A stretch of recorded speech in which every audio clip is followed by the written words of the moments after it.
host, Brandon Peake, and this is podcast 1854, South Carolina's fastest growing conservative podcast. Today we're joined by Courtney O'Hara with Moms for Liberty. Courtney, thanks for joining us. Thank you for having me. I'm excited. Yeah, we have some pretty good stuff going on. Yeah, it's been a while since I've been with you too. Yeah, and this is cool. And this right here will be our first video that we put out of an interview. So that's going to be pretty awesome. It's going to be good. It is.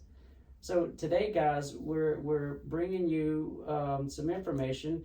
Moms for Liberty and Peake's production we're hosting a South Carolina Superintendent of Education debate.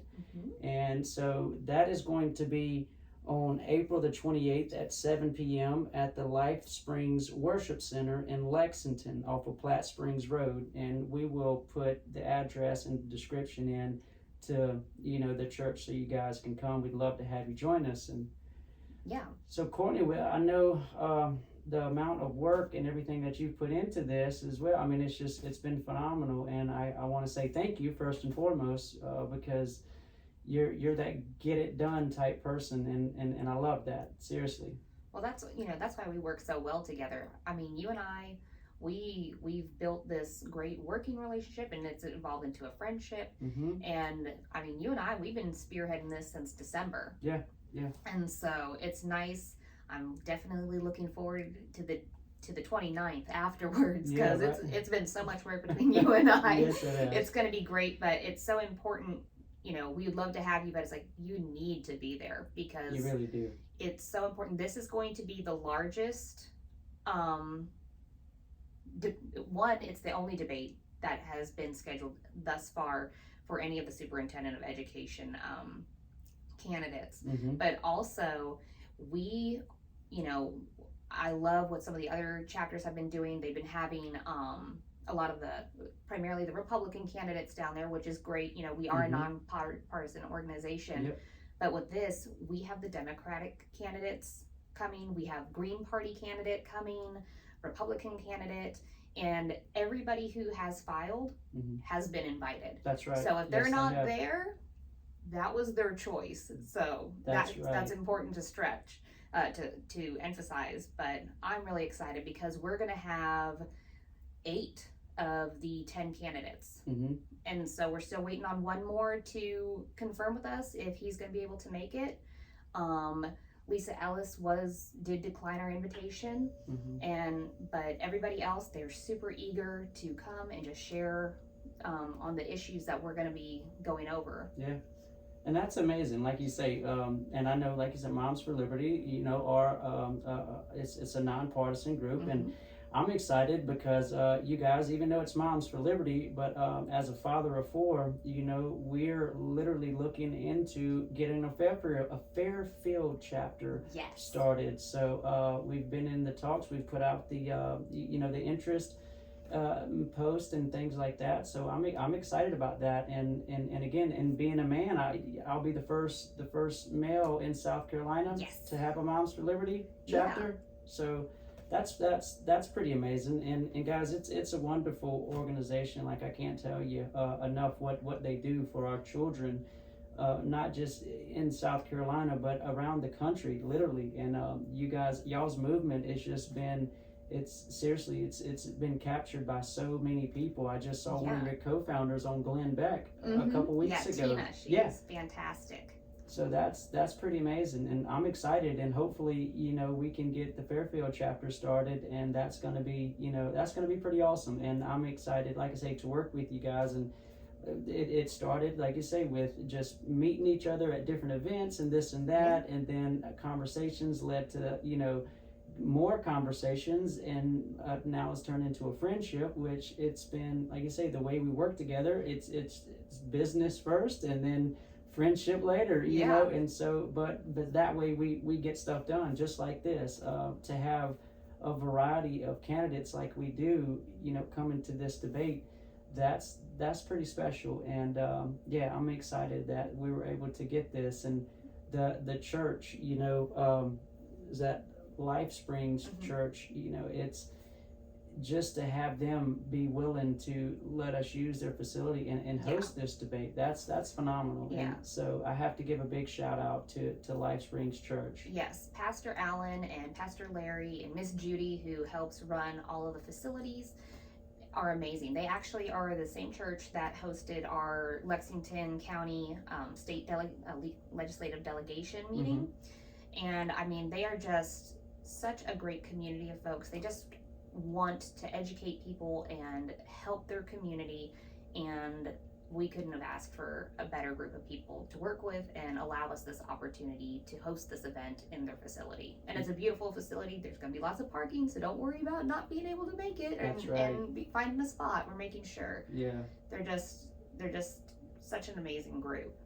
Yeah. And we're glad that they're friends for Moms for Liberty. We're glad that Peake Productions is friends for Moms for Liberty. I am so excited for Fairfield County to launch. We need just a couple more people, so email Brandon or text Brandon if you want, or if you're interested. It doesn't cost you anything, but if you don't get involved, it could cost you everything and your kids, because I mean, grassroots is where things are really getting moving and making an impact in our community. That's right. So. And the fact that it is nonpartisan, so I mean, it's open to everybody, guys. Absolutely. And again, you don't have to take our word. Just look up the information for yourself and see what Moms for Liberty has done. Yeah. And it's, I mean, again, our children's future is at stake here, and I mean, which is on the line every day. And so, but it's a community. I mean, it's showing each other, you know, how do you work well with your neighbors, doing things in the community, things like that. And it's a great opportunity. And I know Fairfield's been wanting change. They've been asking for it. And, you know, I've done everything I could as a citizen, from serving, you know, as a firefighter for the last 15 plus years to, you know, just going out in the neighborhoods and cutting grass for the elderly. You know, that's just something that we do every summer. We, you know, it got to a point where we've gotten so many requests to where we had to kind of slim it down some, because we wasn't able to, you know, accommodate all the requests. But it's still, you know, it's a way to build the community up. And so I'm excited, and, you know, I hope, based off the people's response, you know, they're looking forward to it. So you know, the next step is for us to have, you know, try to get together and do a meet and greet type deal, you know, or interest meeting pretty much, to where, you know, we can have maybe you or, you know, someone come up and that knows the ropes and kind of talk and you know, answer any questions that I don't know, you know, because again, I'm coming into it. Yeah, and that's the thing is, you know, if you have any reservations, just that first step is always the hardest. And I know that's cliche, but it's true. That first step, getting up off the couch and starting something. But once you gain that momentum, it gets so, you'll become impactful, you'll become effective. And after that, there's no slowing you down. It's fantastic. I mean, when I started, I was chapter number 6 or 7. We're now up to 9 chapters, and we have a couple interviews with 3 more chapters in South Carolina alone. And I launched in September.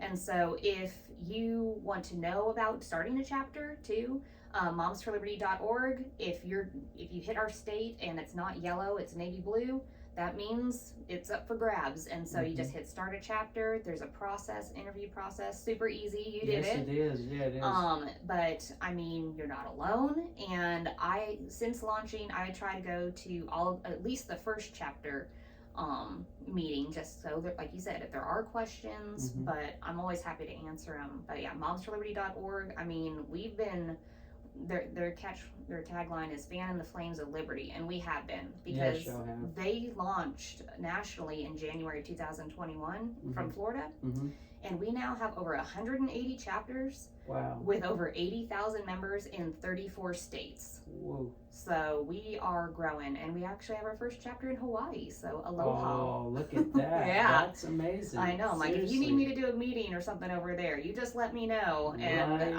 I will bite that bullet and go and help them. And if you need some recording, drone videos, by all means, just call, you know. I'll make there. The sacrifice. For sure, right? For sure, yeah. I've never flown over water, but I would for that one. Yeah, I would for sure. Yeah. So let's talk about the debate, because I know we have, like I say, having the diversity of candidates, which again I think is amazing, because like you said, this is the first official debate, and this is a state, this is a state position here, so this is a statewide debate here, and to have the diversity of candidates coming, I think it's going to be amazing. And we've actually worked extremely hard getting the questions and everything down, and so we have some topics, and the first one, we have mandates, and then we have safety and transgender, then we have parental rights and curriculum, and then we have school choice.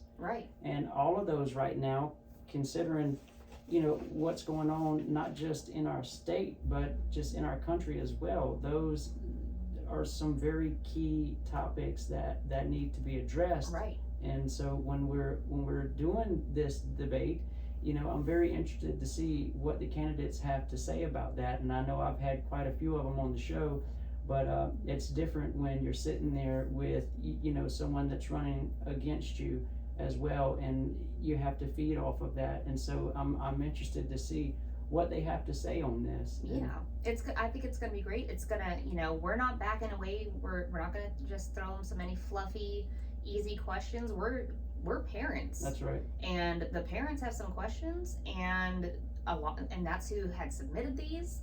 And that we've come up with ourselves, and so the parents are going to be heard, and we're not like, I made the joke, we're not going to have any circle back socky or putting the blame on somebody else answers. We want to hear from them. Exactly. And I mean, you've put in so much time researching just the etiquette and rules of having debates. I mean, you've been researching federal debate rules and state debate rules, and so we're making sure that it's fair. Everybody is going to get an opportunity to speak. We're not going to have it go to circus, any sort of drama or anything like that. We're there to get answers. That's because everybody on that stage needs to be there, because they need to be there for the child's best interest. That's the most important thing. Totally agree. And if that's not why they're there, then hopefully that'll show during the debate, and the community will be well informed. Because if you have a child in public school, grandchild, niece, nephew, anything,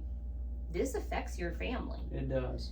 So, the last few years have been really hard, especially for education. And we need to make sure that our kids don't have to experience that again, and that it's really people that are, like I said, looking out for the best interest of the child. And I'm looking forward to it. We're going to have public comment after the debate too. So we have the town hall. We have the town hall portion of it. And so that's why it is so important, again, for you to come and be down there, because maybe there's something that they say that you want some clarification on. You're going to have that opportunity to get it clarified. And I mean, it's again, Life Springs was so gracious to allow us to have this opportunity, because we're able to have 300 people there. So please come out, and we're not turning anybody away or anything like that. We'll find a room, even if we have to double seat. That's right. But we're going to have 4 different Monster Liberty chapters there helping run the event as well. And again, Jerry is going to be helping with Peake Productions. Yes, he is. It's just going to be such a great event. We have legislators that are really interested in being involved as well. So the Family Caucus has been invited, and I know several of their members. We've sent out invitations to both education committees for the House and the Senate. Hopefully they'll attend too, because I mean, they should, in all honesty. Because they have so much going on, and when I talk with legislators, some of the time, they don't know what may be an issue in their community, because they have to worry about it. Education is an issue in our community, yes, and it's a big one, especially this year. But if you don't tell them, they're not going to know. And they have so many other facets of government and everything. They can't be experts in everything. So it's your job as a community member to be an expert and know your candidates, and tell them, this is the person that we support. And that's why, again, it's so important that the community come out and visit and participate in this. and that the legislators come out and they get educated in this as well. It's just, this is probably one of the biggest, one of the most important elections that we're going to have in our state. I would say so, for sure. I mean, yeah, this is our children's future, Yeah. you know, and it goes back to what you said. You need to know your candidates. You need to know, you know, who is potentially going to be in charge of making those decisions, you know. And I know the local school boards, you know, it's a little gray area with how the state superintendent, you know, controls the well, they don't control, you know, Right. they recommend, you know, the local school boards, but still they have the power, and They they have a have voice. the exactly, They have and an they have a influence. platform, and they Yes. have the connections to say, hey, you know, we need to apply pressure, and we need to get answers of why these schools aren't performing, or where's this money going, and all this and that, you know. Yeah. I had a candidate on, and I was discussing, you know, about the fact of some superintendents on school boards locally, you know, making 200 to nearly 300,000 a year, Yeah. and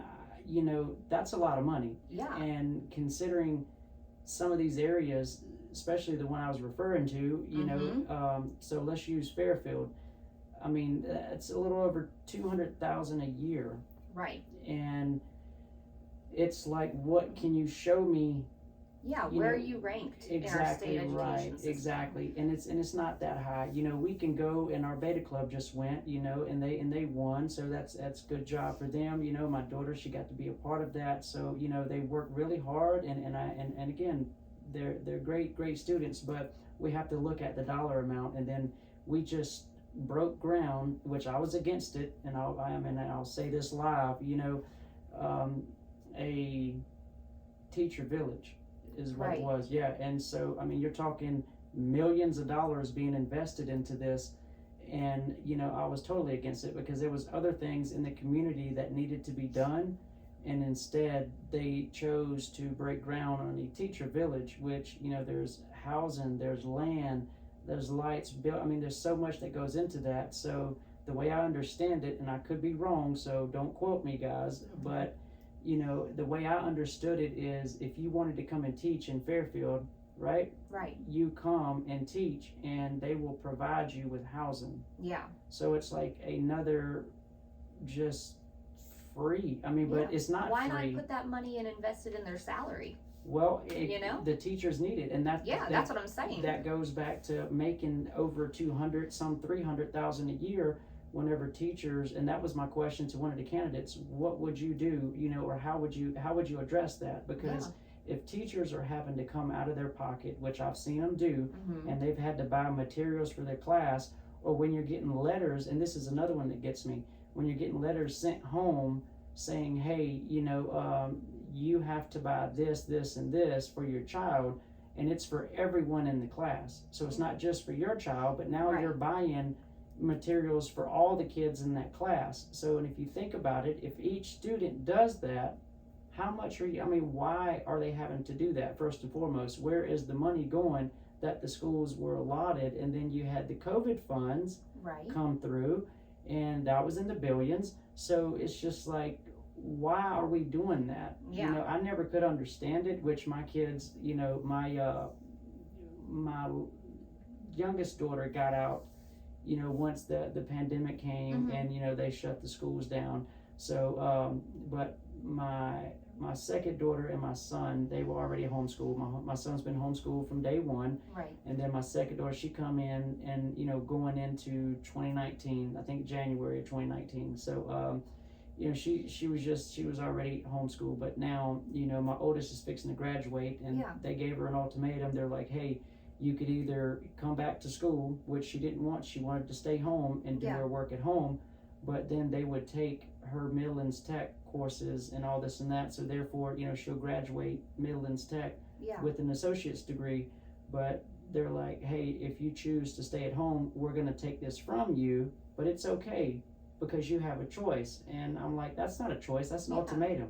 That's to say, hey, since, you know, fifth grade, she's given up every summer and so much of her time to be a kid, you know, to do work and to focus on these other programs, and I'm very proud of her. But to have a school send you a letter to say, hey, if you want to come back to school, you're welcome, but if you want to stay home, you're good to do that too, but we're going to take this away from you if you do. Right. So it's like, is that a choice or is it an ultimatum? Yeah, and that's a hard spot. And I know you said you know, I'm a homeschool mom. Mm-hmm. I've been homeschooled for 4 years, and you homeschool too. And so some questions people might think about this debate is like, why do we care about public education, and why is it so important? And like, you know, we have a huge homeschool community in South Carolina. We do, actually. We have a massive homeschool. It's grown by leaps and bounds.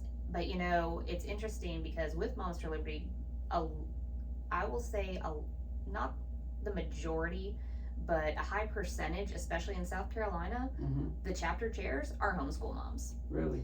Yeah, and you know, why do we care about public education? Because these kids in public education are future bosses, employees. You know, I make the joke, I'm like, this is spouses. I want to make sure that, you know, my kids marry somebody that has a brain in them. Yeah, right. But I mean, it's important, and so this relates to so much of our community as a whole. Because if you're going to general contracting like you do, you have to have. The kid has to know how to read and use a ruler and a tape measure and have some common sense. There you go. And our education system, unfortunately, I mean, we are in the bottom for our country, for South Carolina. We are. And that makes it hard for us to get scholarships and things like that for kids, because we're just kind of low-lying fruit here. We need to step it up, and I have interviewed some of these candidates. I know you have as well, and I'm really looking forward to other folks having such a large opportunity to learn for themselves, because I do think we have some good ones. We do, but we have some that might need some encouragement. I think so, honestly, and I'll definitely agree with that. And just based off of what I've seen, what I've read, what I've heard them say personally, you know, out of their mouths, not hearsay, but what I've actually witnessed them say, it makes me wonder, like, okay, this is serious, and it doesn't seem like a few of them are taking it as serious as it should be. Well, like we said, why are you doing it? Why are you doing it? Are you doing it for you, or are you doing it to better South Carolina? Are you doing it to better our future generations? Why are you doing it? That's right. And you know, hey, I know there's a paycheck attached to it, and nobody works because they want to. You know, you have to work to pay your bills. There you go. And so I'm not mad if someone says, you know, hey, the paycheck sounds really appealing, but if that's your first reason for wanting to run, that I don't have a lot of I'm not gonna put a lot of stock into that. Yeah, for sure. You know, I want to know what you're gonna do, because I mean, anytime you are in government, that position is to serve the people and serve your communities. And if you're just joining because you want the self-serving, it's a no for me. Yeah. Hard. So pass, I want to make sure. sure that they are in it to make sure that these kids get the opportunities that they deserve.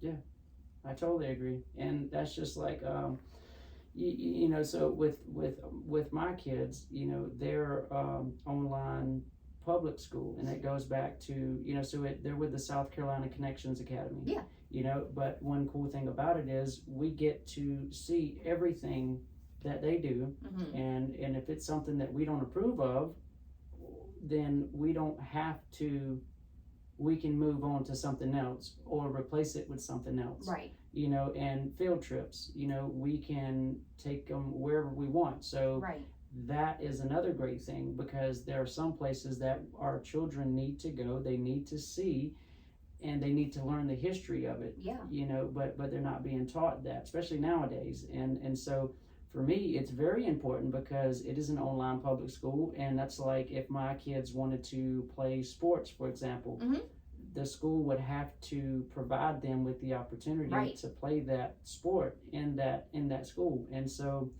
it is. So there's multi levels of homeschooling, and it's just what fits best, for whoever's doing it. And so my wife has she's done a great job, with it, and I have to do it a couple of times, and I'm gonna tell you, she was sick, and I sat there and I was like, babe, I promise you, I don't see how you do it. Yeah. I was so, because again, having my son home, and then my second daughter, and then having two that was in school. Yeah. So I was trying to grab this one, grab that one. Oh man, this one has a live lesson. Oh, this one has a live lesson. Do this, do that. And I was just like, oh wow, I would much rather, be on a roof at 110 degrees, nailing shingles on or something like that. And I was not gray when I started homeschooling, but it grew in pretty quick. Yeah. But I mean, like you said, the Connections Academy, but you also mentioned that everything that's going on. Oh yeah, and for sure. They keep you very informed. And that's awesome. They do. Unfortunately, that's not what we've been experiencing in the traditional public schools. Nope. And so that like the legislation that they're working on right now, that 5183, the House Bill 5183, is making it where parents actually, there really is some transparency. You can get access to all of the curriculum materials. You'll know about the supplementation materials. That one is going to be amazing. And Rita Allison, who is the chairman for the education committee, she and the other members put together that committee bill from all the other CRT legislation and the Education Integrity Act and things. They morphed them together and made this one bill. So that's, again, part of South Carolina education debate that we're going to be asking. We're going over the parental rights and curriculum aspect of it, because I don't know for sure if all of them agree that parents should know or parents should have a say in what the curriculum is doing. But the other thing is, you were mentioning how trying to just teach one kid is a chore. Going back to the salary for these teachers that we're getting. We want somebody in there that's going to be an advocate for parents. We want somebody who's going to be an advocate for teachers, because we want to keep the good teachers in South Carolina. That's right. Are they going to fight for better salary? Don't quote me on this, but I believe it was Josiah Magnuson, Representative Josiah Magnuson. He did a bill to increase the salary for teachers in South Carolina. And I mean, just so you know, he's a homeschool kid too, but he's still for public school. So, I mean, everybody has a dog in this fight. But that's another question we're going to ask. Are you for teachers? Who are you for? Are you just for yourself, or are you for the kids? Are you for the parents? Are you for the teachers? Because you being an employer, if you are a terrible boss, you cannot keep people. Oh no, yeah, it just doesn't work. It doesn't work. And so we want to make sure that we really have the best person all around that is just going to be for the community. And community is teachers too. Exactly right. And so someone who's not going to be afraid to speak up. Yeah. And because there are times when they get, or I wouldn't say they get, but some of them are in these circles, and they're afraid to speak up because they are in these circles, and they don't want to be looked at as I guess not part of the group anymore. I don't know how to quite word that. Yeah, or like they beat, it almost feels like a sense of that they beat, their circles may feel like a sense of betrayal. Exactly. Yeah, there you go. It's another way of putting it, for sure. And that's not the case. The thing is, you have to be able to talk to both sides. Yep. You have to be able to work with those people. But when it comes down to time to make a decision, we need somebody to be able to have a strong constitution and be able to make a decision and not just go with whatever the wind blows them, whichever way the wind blows them. You have to have a backbone, and you cannot be afraid to use your voice. That's what I tell people. I had a conversation with someone last night, and like I told them, it doesn't matter what I say, doesn't matter what anyone says. Yeah. Do what you feel and what you know is right. So no matter how close you are with someone, they could say, oh, well, do this or do that. But if you know in your right, if you know in your heart, you know in your mind, okay, that's not right, and that needs to be addressed. You need to address it. You need to use your platform, and that's why it's important, that everyone listening, you guys should seriously, I mean, you should seriously come to the debate, because these are questions that I mean, you'll see firsthand, and you'll be able to see their reactions when they're asked these questions. And that's why it's another thing to be there in person, because you're seeing how you're seeing their body language, how they respond to it. If they're getting fidgety, if they're trying to dodge the question, because I've seen that a lot. Oh yeah, the dance around. Yep, that's why, again, like when you said earlier, going over the federal and state laws into that, and then we have our own that we put in place as well. And so it's a really tight knit process, and so with that being said, it's very clear. We have to have a direct answer. We can't dance around. We can't sway around. We're not going to answer a question with a question. It's a simple explanation, or yes or no. There's no in between on that, And so it's again, it's important that we get this out there and we hear. And then having the diversity, there's gonna be so many different perspectives, and that's to me, that's what's interesting to see, and that's how we're able to boil it down and say, okay, based off this, their responses. I mean, because some of these questions, they really are. These are the questions they don't get asked when you're at a Democratic Party meeting and the Democratic candidates are there. They don't want some.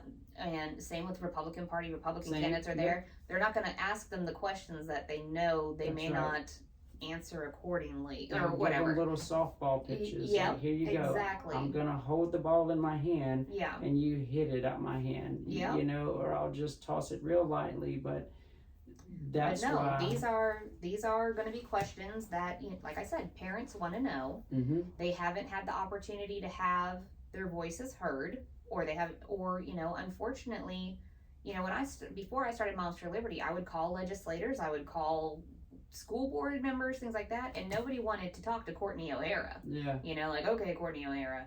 And so it was frustrating, and then you feel defeated and you don't want to continue trying to do this. But I was presented an opportunity to start a chapter with Moms for Liberty, and now when Courtney O'Hara Moms for Liberty calls, I get the answer, or I get a call back. And so, but I still remember how I felt when I didn't feel like I was getting my voice heard. And so that's why we're doing the debate, but we're doing that town hall, because I want to make sure that people know that their voice does matter. It does.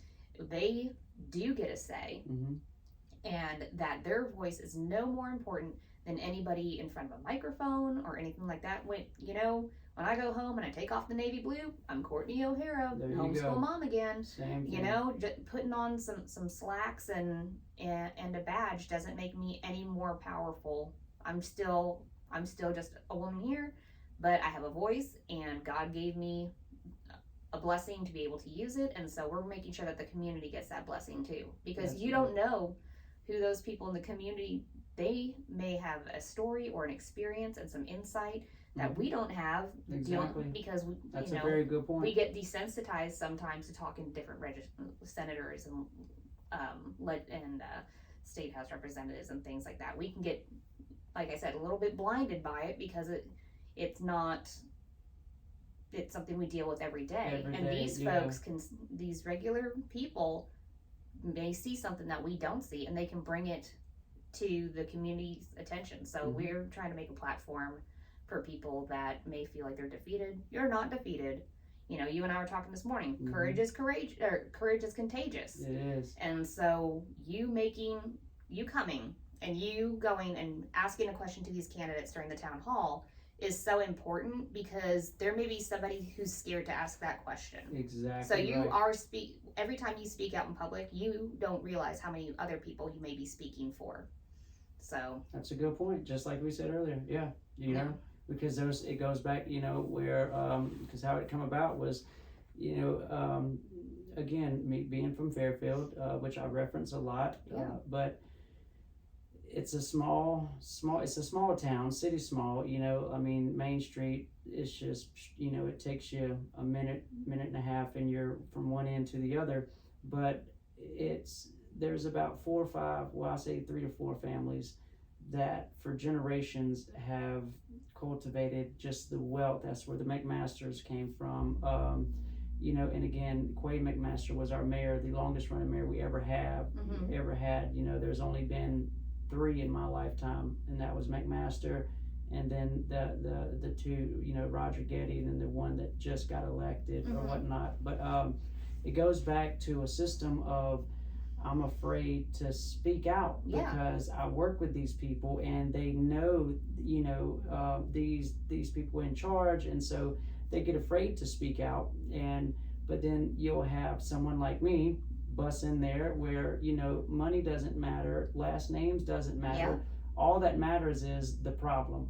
And I'm looking for a solution, and I'm looking for one of those leaders or one of those people in charge to answer those questions. And I've been, pulled out of places before because I've asked those questions. I've been gavelled down, by the county chairman because of the quid pro quo that he took, literally put in place. That's how the teacher village came about. And it's just amazing how they all voted for this dude and they never even seen what they were voting for until after the second reading passed. And that's when I called him out for it, and then for him to gavel me down, and it's all on YouTube. You guys can check it out. And but it makes no sense. But once I said that, though, the paper picked up on. I didn't even know it was put in the paper.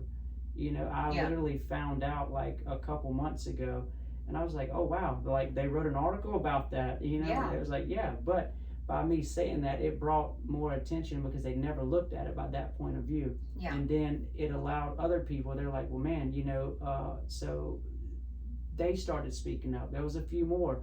And, we have a great chairman, Randy Bright, now he's not a county chairman, but he is our party chairman. And he's been phenomenal at just, he's like me. He's going to speak his mind. He's going to look into the research, the everything, the reports. There's a paper trail, it always is, and I always say that. So there's records on everything. And all we have to do is dig into it. And that's why, with this debate, it's great that we get to hear from these people. And it's great that, you guys, when y'all come to this debate, like I say, don't be afraid. The town hall the debate's important, but the town hall is just as equally as important, because you as the citizens get to ask the follow-up questions, or if you didn't understand and you need more clarity, that is your time to do so. And because of that, like Courtney said, courage is contagious. You might give someone else the courage that's there to speak up, that was going to be silent, but now they heard someone speak on it. They're like, well, hey, okay, well now all right, so I can do that. So it's not that hard. We just have to get that mental block out, and that's all it is. And the other thing is too, showing up shows that you're holding them that you're going to hold them accountable. Exactly right. Because they are hoping and praying, maybe not all of them, but I'm sure there's some of them, they are hoping and praying that no one is going to come out, because then they don't have to talk to anybody and they don't have to answer your questions during the town hall, and that they can kind of skate by on some fluff posts on Facebook of kissing babies or whatever. They don't want to actually have to deal with the community, because and some of them, the ones that do, you'll know it immediately. You can tell that they have a servant's heart. But it's just so important. And if you don't know who's running, you'll have the opportunity. Like I said, all except 2 right now have confirmed that they are coming. One, we're still waiting, so hopefully he'll email us by Friday. But right now, so we have Travis Bedson, who is on the Republican ticket, Dr. Gary Burgess, Brian Chapman. Dr. Gary Burgess is on the Democratic ticket. Brian Chapman, Dr. Kizzy Gibson, Linda Leventis Wells, Kathy Manis, they are all on the Republican ticket. Patricia Mickle is on the Green Party ticket. And then Ellen Weaver is on the Republican ticket as well. But the thing is, a lot of folks say, well, we'll vote in November. You want to make sure that candidate that you like and that you think is best suited gets through the primary. Gets through the primary. And that's in June. That is in June. June 14th, yes. Flag Day. Yes, and that's, you guys, and just like Courtney said, so November is important, but the primary, again, is just as equal as important, because if the candidate that you hear speak, or that you followed, or that you have just made your mind up to say, hey, I want that person to lead South Carolina's education, if you're not there for the primary, then your candidate may not get through. Right. So it is imperative that if you're going to go and vote in November, go and vote in the primary. Yes. Because I think we suffer. I would almost say that is even more important than the general election. Because if the right person don't go through, then you're stuck with who you're stuck with. Yeah. I mean, look at our presidential, gosh knows, we could get into that. But the thing is again, you have to, and I feel like that we suffer in South Carolina a lot when voting in primaries, because the turnout just isn't enough. Right. It's not what it is when it comes to election day. Yeah. It's not, and we need to change that, and it's not hard to do. It's not hard to do. It's just get out there. You can take 30 minutes or take 2 hours, depending on where you're at, how your firm is. That's one thing I say with Fairfield. It is it's not that bad far as the process. They do good at getting you in and getting you out. Yeah. And so I can say that. So again, I might take 30 minutes of my day and go and do what I have to do. So it's not much, guys. And so it's really important that you get there for the primary, June 14th. So mark your calendars. And I know that's right after school gets out, so you might be going on vacation. Just go and do a absentee ballot. That's right. You can always vote absentee. I know it's been kind of touchy subject with how absentee ballots have gone, but if you're going to be out of town, you can still vote. Do your absentee voting, because it matters. That's right. It does. Yeah, it does. So I'm pretty excited for it, and like I say, I'm just grateful for the church, and I'm grateful for Moms for Liberty. Meeting you, not just you, but other chairwomen, throughout the state, and members as well, throughout the state. It's literally, it's been phenomenal, and like I say, the work y'all put in, it's incredible. Me and I want to say Harrison Musselwhite. I think we sat there and we were talking about Moms for Liberty, and it was Harrison, because the day that I met him, I introduced you. Yeah, exactly right. And we were sitting there, and that's what I told him. I was like, that was perfect timing, and it's like God intervened right there, because we were heading to do something. Then you and we were talking with Jerry, and it was like, oh, hey, here, hold on. And then boom, and there was a conversation. And you met Palmetto family that day too, Dave Wilson, who is fantastic. He and I, his organization and my organization, we work together quite a bit. They're all about family values. They're invited as well. If you want to get involved with another nonprofit organization, they're a fantastic one to support. They've been helping with, say, women's sports. Yes, they've been they have a great program going to help with adoption in South Carolina, making it easier. So the foster care program is just not overwhelmed as much, because so many kids, the adoption process is very strenuous, which it should be. I do get that aspect. My brother is actually adopted, and so it can be very taxing, but there are so many families that are willing to open up their home to a child, that are good families, good people, and they're really working to make that easier. So it not only blesses the child, it blesses the family, and they can then that trickles down into the community again, because it's creating a more stable unit and more stable citizens, because statistics show a nuclear family does help success in future generations. That is the truth. Yeah, and you can look that up anywhere, guys. And it goes with performance. It goes, just like you say, with achievements throughout life. So it is important that we have that. And I've taken 2 children in before. One, I actually took him in multiple times, and so but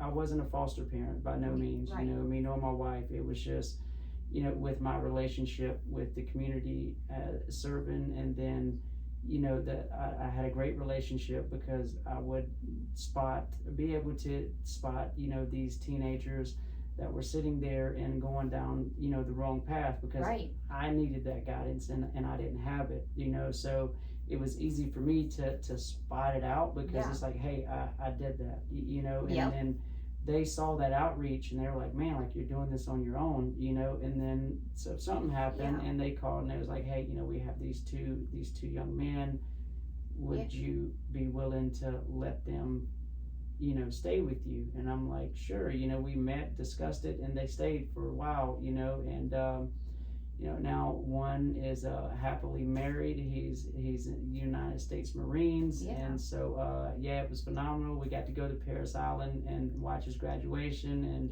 so and he met his wife in California, so they're married, got married in Nevada, and it's been phenomenal to watch them grow and succeed, and to travel around the world. And he didn't have that opportunity at first, because of the situation he was placed in. And same with his brother.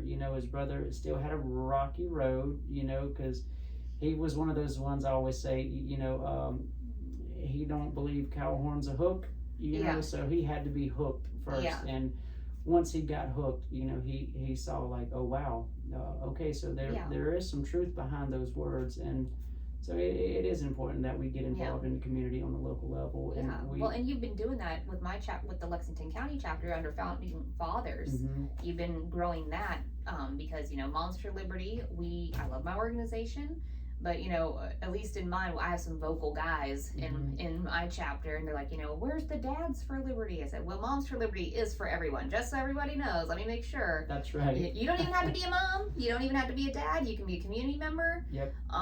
Everybody's welcome. But we did a little subcommittee, and it's called Founding Fathers. Totally stole that from York County Moms for Liberty, because they came up with that name and they're awesome. And so, but that's the guys group, and you've been planning to do a lot of community outreach with the kids and life skills and veterans.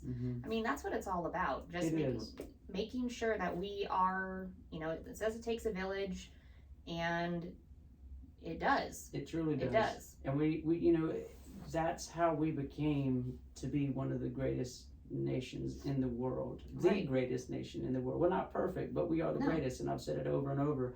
But because we had that village, we had that. I mean, you didn't have to worry about, nowhere near what you're worrying about now, in schools and things like that, from the indoctrination just to the literature that they're being, pushed on and things like that. And so, it's became pretty critical. And then you also, now it's almost like you have to do a background check before you send your kids off to another house to go play with someone, and it's just like, man, I would have never thought that. I would have never imagined that, My daughter and I were talking last night, and because she, like I said, she's getting ready to go to college, and we were just talking about things, and it's just like, I told her, I was like, sweetie, 15, 20 years ago, none of these questions would have even been relevant, because it was just something that you didn't think about. You didn't have to, but now you do have to think about it. You have to think about safety. You have to think about this. You have to think about that. Background checks, because I'll pull one in a heartbeat, And, my dad was a cop my whole life, man. Oh yeah, we're scrubbing people. That's right. Well, I mean, and you have to, though. You seriously do, because you never know. I mean, look at what happens in daycares and things like that. And it's just like, if you're in that line of work, and if a child crying disturbs you or bothers you, or it's an inconvenience, it's just like, what are you doing? Like, what are you doing taking that position? You're in the wrong line of work. Are you doing it for a paycheck? So that's why it's important that, we vet. Going back to the debate. Same exactly thing. Right. There's some candidates that have kids, some that don't, some that are married, some that aren't married. And, just because you don't have kids doesn't mean that you're not suitable for this position. For the position. Just because you have kids doesn't mean you're suitable for this position. Exactly right. It all comes down to character. and character, and obviously, I do want a qualified candidate. Exactly right. We had some more candidates that unfortunately did have to drop out because of the state statute requiring a master's degree. Mm-hmm. But and that's something you think that they should have known from the beginning, right? I would have thought that. I know it's a newer statute. I believe it passed in 2018. Yeah. So that would have been the first. For sure. That would have been the first thing I probably would have looked at is, do I qualify for this? And that should have even been on the requirements. I mean, in my mind, I mean, I've never ran for superintendent of education, but just seeing, other, like the House of Representatives, for example, and looking at things like that, you see the requirements and you see what you have to have, what do you need to qualify to do that. And even some positions like county council, city council, you have to have signatures. There's your qualification. You don't have to have anything else. You just have to have enough citizens in your area to say, hey, I think it's like 100 or 150 signatures, something like that, and you can run for that position. That's all you need. But to run for something, I was sad that we lost a couple of the candidates because I was really looking forward to them being at the debate. Those two, Cindy Coates and Sherry Few, they were the ones that were the first ones to RSVP for this thing. Sherry Few was the only one that actually went and testified when we were going through all the CRT bills. She was the only candidate that did that. And see, I've interviewed both of her. Sherry was one of the first superintendent candidates that I ever interviewed. And then Cindy Coates, she drove down and we had an interview with her as well. And so, and they're officially out. They are officially withdrawn.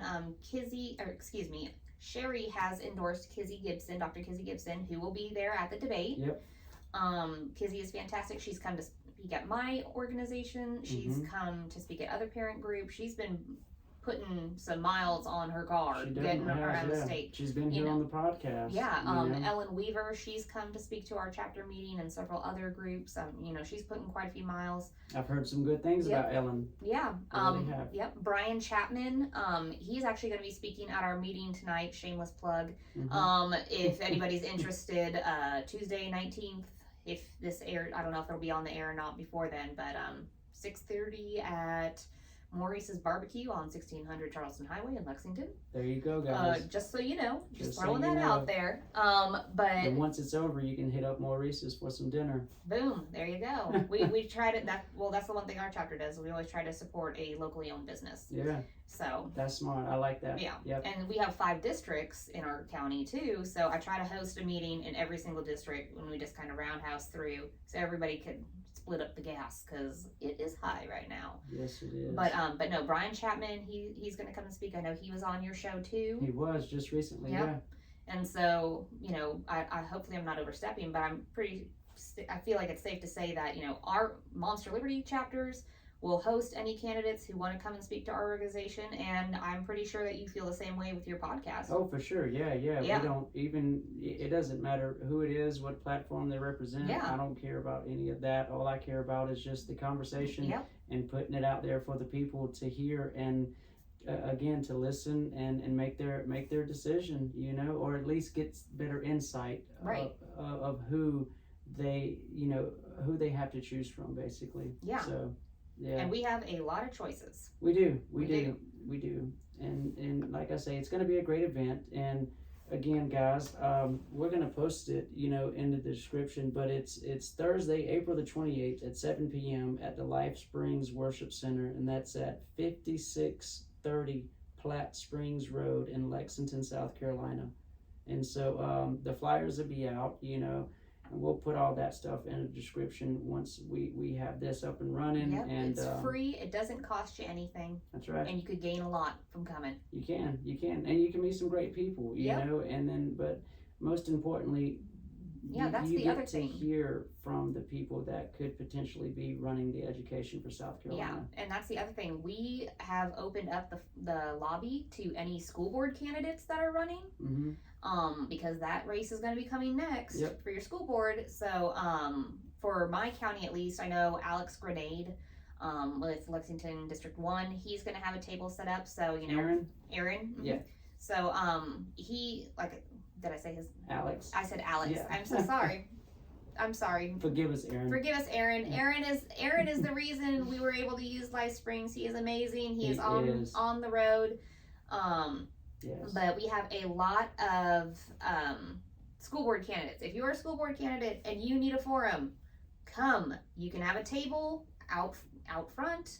Meet your people. I think some Richland County candidates are coming as well. Mm-hmm. But just so you know, this is all about education. All about. I love it. Yep, educating the public, education for our students. It's gonna be awesome. Yeah. It's gonna be a good one. It is. I'm glad we was able to do this. I know we had a meeting this morning to kind of finalize everything and get it wrapped up with the church, and then we come over here to shoot this episode for you guys so we can get it out there and let y'all know. And then so I'm pretty stoked. Like, I'm very excited, and just to bring it to the people, and like I say, Life Springs is just phenomenal. I still, and I've said it over and over, but I'm going to say it one more time, but that's just, they're so gracious to open up their doors and to trust us and the people, to come in there and host, a political debate like that. Yeah. And it's just, they're phenomenal. They really are. They are. They have been just so amazing. They really are. They really want to involve their community, and they welcome everyone. Their staff just is, I've never met people as giving and caring as them. They are just fantastic, and anything that we need from them, they've always been just helpful, and Pastor Allen is amazing. Yeah, that's awesome. Well, is there anything else, Courtney, you want to add before we wrap it up? All I'll say is that we're going to get the flyers out here, so they'll be on Facebook, they'll be on Telegram, momsforliberty.org. If you go under the events page there, we have the flyer as well, and we'll have the address. But if you need to get in contact with us, Moms for Liberty, Lexington County, just go in there. We have a Facebook group, we have a Telegram channel, or you can email us at moms4liberty, LEXCO@gmail.com. That goes straight to me. I'll be happy to answer any questions you have, and I look forward to seeing a big turnout and all of you coming and having great questions for our candidates. Yeah, you heard it here first, guys, and I'll make sure to put that email and stuff like that. So if you guys, again, any questions, the email will be in there, so just click on that, and it goes straight to Courtney, and I can tell you she's very responsive. So, you'll definitely get an answer, straight away. So that's a good thing, and I appreciate you coming by to shoot this episode, and I'm looking forward to the debate here on the 28th. It's going to be exciting. Thanks for having me. Yeah, I'm ready for our work to come to fruition here. I know, right? Yeah, it's coming. It's close. It's oh man, what do we have? 11 days or no? 9 days. 9 days. 9 days. Yeah. Yes. It's going to be here before we know it. I know. Yep. Got a birthday on the 22nd, so that's going to be my celebration. Is being able to host and mediate the debate, which is an honor, seriously, and then to partner up with y'all, that's incredible. And so this is just going to be one of many endeavors that I feel like what's we next? have. Yeah, exactly. Right. Yeah, it is. It's going to be great, But all right, guys. We, as always, I appreciate you tuning in, and again, be sure to check this out, and we'll have everything, like I say, the flyers, like Courtney said, the email address, everything, and another shout out to Life Springs Church. Yes. And so, make sure you guys come out, totally free, don't cost you nothing but a little bit of gas, and but it's totally worth it, because carpool if it there you need go. to. Yeah, seriously, that would be a good thing. Get people in your neighborhood, carpool, do what you got to do to get there. But this is, these are our children's future at stake here. This is going to be the person that leads our state education. So it's very important that you guys come up. And again, I appreciate your time, Courtney. Thanks for having me. Yes, ma'am. All right, guys. I'm your host, Brandon Peake, and thank you for listening to podcast 1854. Be sure to like and share this video, guys.